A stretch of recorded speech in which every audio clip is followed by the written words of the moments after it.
Oke, assalamualaikum warahmatullahi wabarakatuh, teman-teman pemirsa dimanapun Anda berada. Semoga kita selalu diberikan nikmat kesehatan dan nikmat iman oleh Allah Subhanahu wa Ta'ala. Oke, teman-teman, untuk video ini soundnya agak pudar ya, kurang bagus untuk suaranya. Mohon maaf karena lagi hujan nih ya, hujan deras. Ini lokasi bengkel habis kemasukan air ini ya. Oke, di sini kita berhadapan dengan Beat ESP ya. Oke, saya balik dulu kameranya teman-teman. Oke teman-teman, ini dia unit motornya.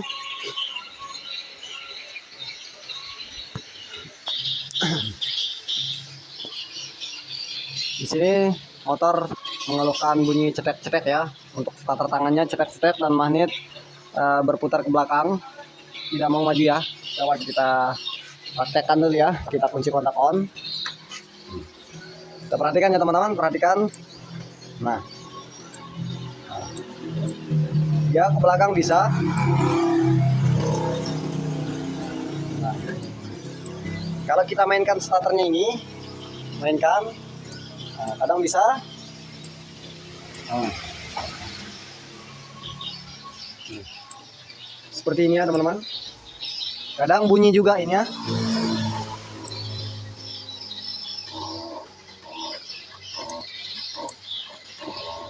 Nah, oke, untuk permasalahannya begitu ya teman-teman. Nah, kemarin itu sudah saya melakukan pengecekan di bagian aki, sudah saya lakukan penggantian, coba mengganti dengan aki yang normal, aki yang baru, masih juga tidak bisa. Lalu saya curiga di sensor CKP-nya, itu pun tidak bisa ya teman-teman. Saya ganti pakai yang baru dari toko, masih tetap tidak bisa, karena kita tidak mengetahui indikator ini ya teman-teman. Karena ini kemarin dalam keadaan mati total ya untuk speedometernya ini. Sebelum saya mengaktifkan atau menjebol kunci ini supaya bisa begini ya. Kemarin awalnya dia pakai 2 kabel keluar, ini tidak bisa muter sama sekali. Nah, seperti itu ya. Seperti itu. Tapi saya sudah jebolkan ini ya untuk kuncinya. Oke. Dan setelah kemarin itu sudah sore ya teman-teman, saya tidak sanggup lagi untuk ngerjainnya. Saya suruh datang sekarang ya, kemarin besok pagi datang gitu ya, di hari pemilihan kemarin tanggal 27. Saya suruh datang ke bengkel, lalu motornya diinapkan ya, dirawat inap begitu. Nah, setelah saya lakukan penganalisaan lebih detail, ternyata permasalahannya ada di sini ya teman-teman. Di bagian deksel ini ya. Motor ini kayaknya sudah turun mesin. Nah, pengakuan pemilik motor ini baru beli motor ya dalam kurang lebih 1 minggu ya dia beli motor ini. Tapi ada permasalahan seperti ini, dia bawa ke bengkel begitu. Oke. Ini ya untuk pemilik motor. Kami informasikan di sini ada kesalahan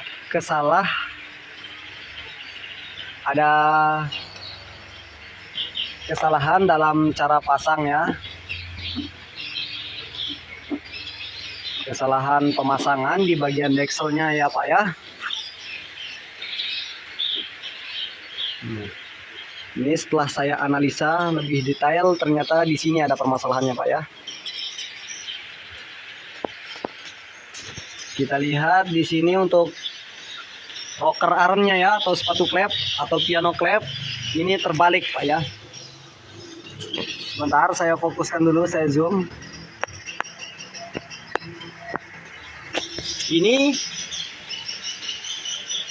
Ini adalah tanda huruf E ya. Huruf E itu kalau di dalam dunia permesinan itu di bagian ini, di bagian piano klep atau sepatu klep itu, untuk kode E ini atau huruf E ini menandakan di bagian exhaust ya. Exhaust. Dan pastinya yang di bawah ini pasti ada huruf I-nya ya, tapi kamera tidak bisa masuk. Untuk teman-teman bengkel pasti sangat mengerti ya, atau yang paham dengan mesin pasti langsung mengerti ya ini. Bentar, kita aktifkan blade-nya dulu ya. Oke, ini dia di posisi kanannya ya. Kita lihat di bagian bawahnya.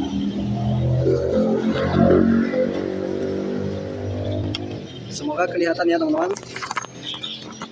Oke teman-teman, ini bisa kelihatan ya. Itu adalah huruf I ya. Huruf I yang dimana untuk huruf I itu identik dengan atau biasanya ditaruh di bagian intake gitu ya. Oke Pak ya, ini permasalahannya cuma di sini ya, di bagian dexelnya, di bagian piano klep ini dia terbalik ini ya, terbalik. Ini seharusnya berada di posisi di bawah ya, X, dan yang di bawah ini harusnya posisinya di in ya. Oke, terpaksa ini Pak ya, kita harus buka dexelnya dulu. Kita buka dexel, kita turunkan mesinnya. Harus begitu ya Pak ya.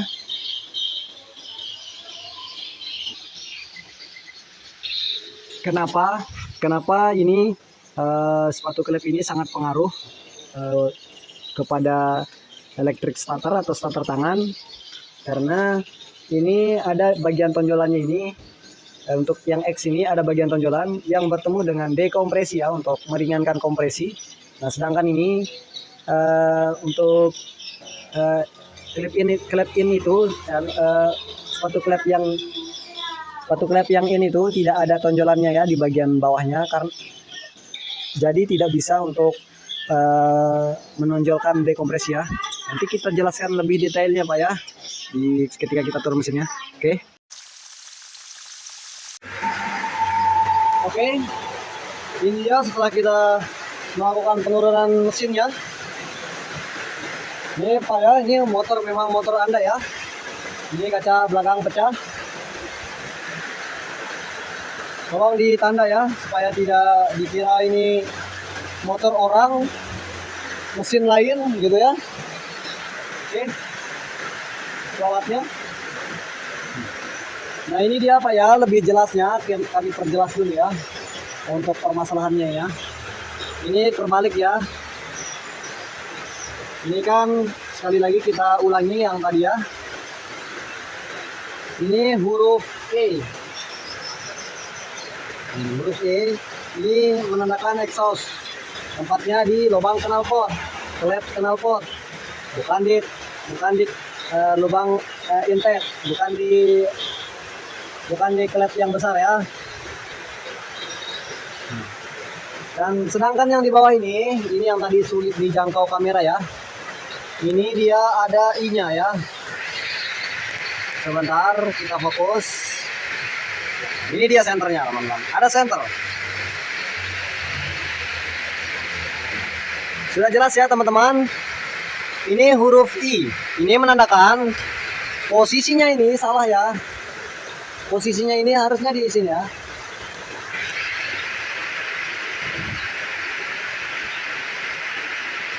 Kenapa starter tangan bisa pengaruh ke ini ya, terbaliknya ini? Nah, di sana kan ada dekompresi ya, dekompresi pada nokenas.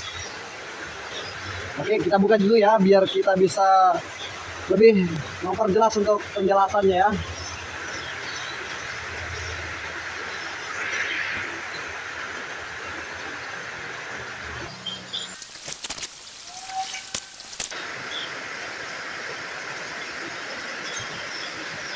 Oke Pak, diperhatikan ya.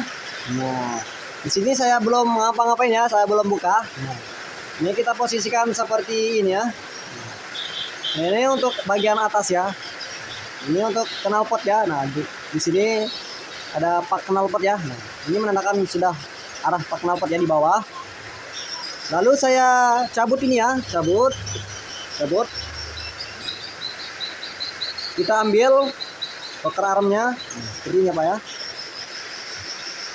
Nah ini dia. Fokus, kamera fokus. Kameranya kurang responsif teman-teman. Fokus. Oke, ini huruf I yang saya bilang tadi ya. Nah, berada di posisi knalpot. Ini seharusnya di sini ya teman-teman, di posisi atas atau intake atau throttle body atau karburator bahasa awamnya ya. Lalu kita cabut yang sebelahnya, yang atas tadi ya. Kita cabut.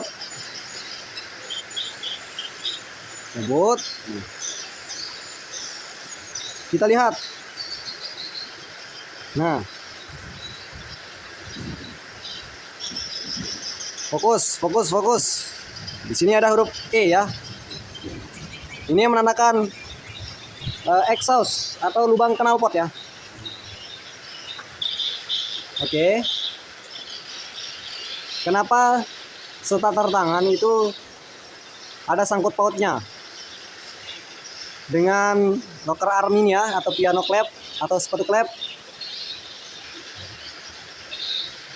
Cuman starter tangan cetek-cetek kok klepnya kok kopnya yang dibuka, kok dekselnya yang dibuka. Kalau tidak membuka deksel ini Pak, kita tidak bisa untuk menukar ini ya. Kita tidak bisa menukar posisi ini yang terbalik tadi ya. Oke. Ini di kedua locker arm ini ada perbedaan ya yang signifikan. Teman-teman bisa lihat sendiri ya. Gimana perbedaannya? Teman-teman mekanik yang sudah berpengalaman, jam terbangnya sudah tinggi di dunia perbengkelan, pasti sudah tahu ya. Ini informasi kepada pemilik motor di sini Pak ya. Ini ada tonjolan. Nah. Ini posisinya sama. Namun di sini ada perbedaan ya. Di sini ada tonjolan sedikit dan sedangkan di sini polos ya, polos. Begitupun kalau kita balik, baru dia sama ya. Sini polos, tidak ada. Posisi tonjolannya berada di sini saja saya. Kok bisa pengaruh ke starter tangan? Nah ini ya. Ini tonjolan ini ketemu di deksel di ini ya. Tunggu sebentar saya ambil obeng dulu. Di sini ada per yang main.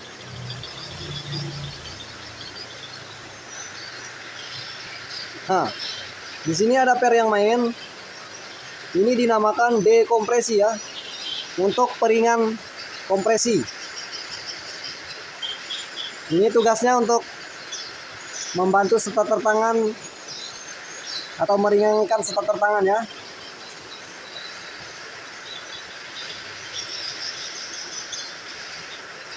Atau kita buka saja ya teman-teman, kita buka ya supaya lebih jelas.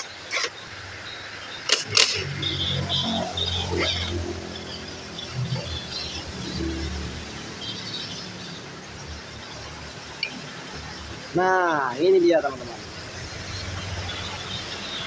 ini dekompresi. Lawannya adalah tonjolan ini ya.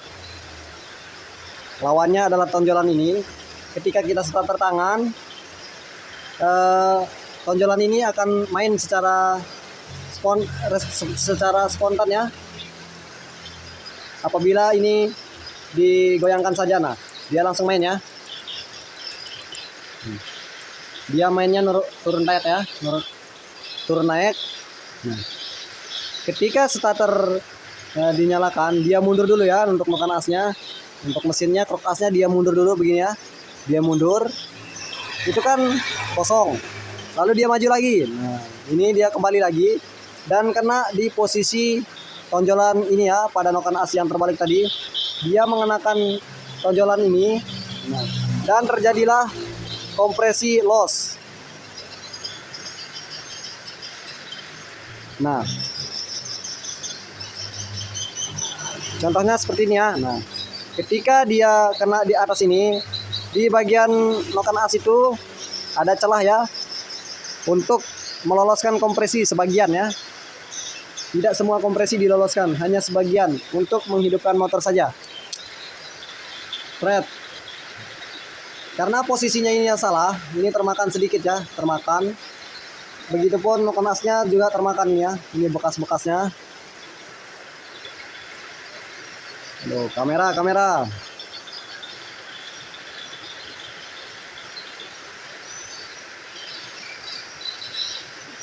Nah, ini ada bekasnya ya.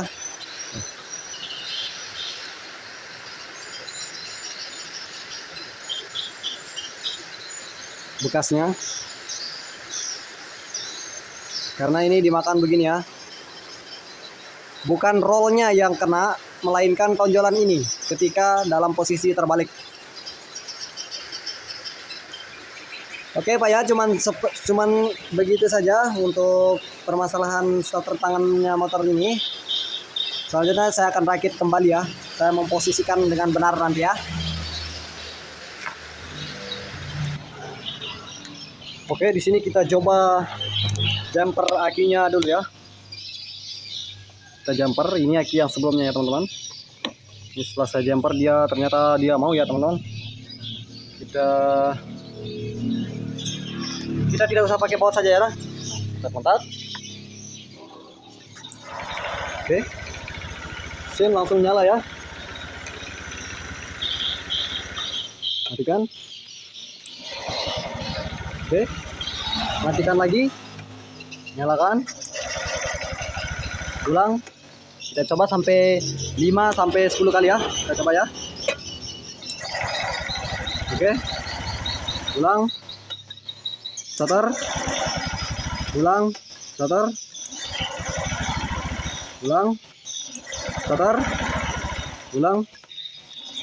Starter. Oke. Ulang lagi. Starter. Ulang. Starter lagi. Sudah normal ya teman-teman. Ini sudah kita lakukan 5 kali starter lebih ya. Kita coba pakai aki yang bawaannya ya. Kita coba tukar akinya dulu.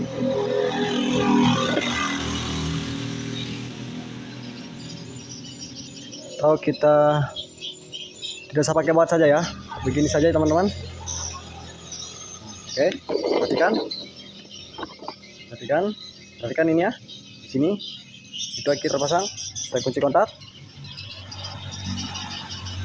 Saya starter. Nah, dia tidak mampu ngangkat ya. Ini saya starter lagi. Nah, tidak mau ngangkat ya. Bergerak saja dia abort.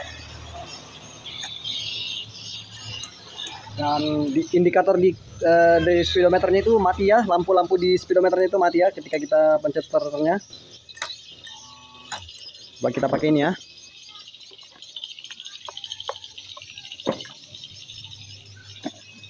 Oke, starter. Nah, nyala ya. Ulang. Starter.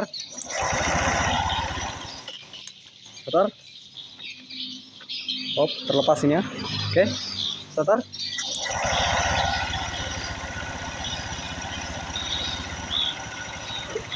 Oke teman-teman. Dan pemilik motor saya informasikan untuk motornya ini sudah jadi ya, tinggal diganti akinya saja. Untuk sensor-sensornya tidak ada yang diganti, kita cuman membalikkan posisi dari sepatu klepnya tadi ya.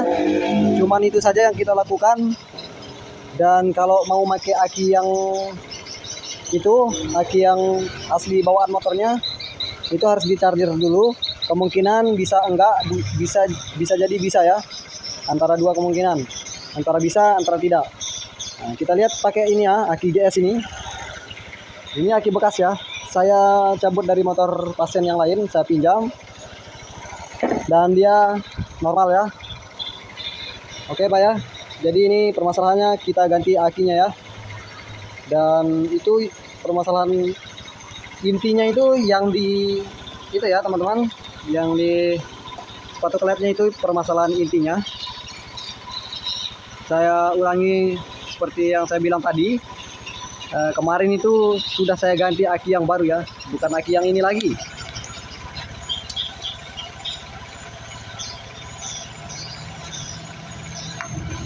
Oke, saya pakai yang ini kemarin ya, dan di sini sudah saya tuliskan tanggal pemasangannya ya kemarin.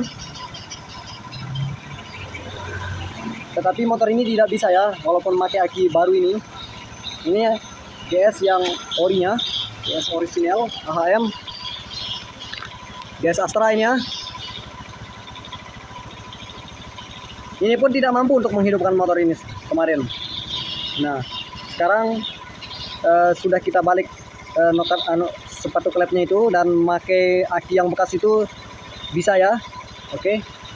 Untuk motor Beat ini kita downnya permasalahannya di sepatu klep yang terbalik antara in dan X, dan akinya ini bermasalah ya Pak ya.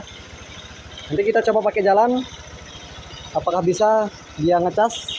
Kalau bisa tidak usah ganti aki, tidak apa-apa, tergantung pemilik motornya ya. Oke teman-teman, cukup sampai di sini dulu untuk pembahasan kita di Beat ESP ini, yang starternya itu bunyi cetet-cetet dan tidak mau ngangkat ya. Starternya itu bisa, magnetnya itu maksudnya bisa dia mundur ke belakang, tapi saat baliknya itu tidak bisa ya. Oke, jadi itu diakibatkan karena kepadatan kompresi ya, karena dekompresi pada noken as itu tidak berfungsi karena sepatu klepnya itu terbalik ya, sampai keringat dingin ini ya teman-teman, menurunkan mesin sendiri. Pemilik motornya minta cepat-cepat ini. Oke, sekian dulu di video ini, terima kasih. Semoga video ini bermanfaat untuk teman-teman kita yang mengalami kasus yang sama. Oke, assalamualaikum warahmatullahi wabarakatuh. Jangan lupa di subscribe.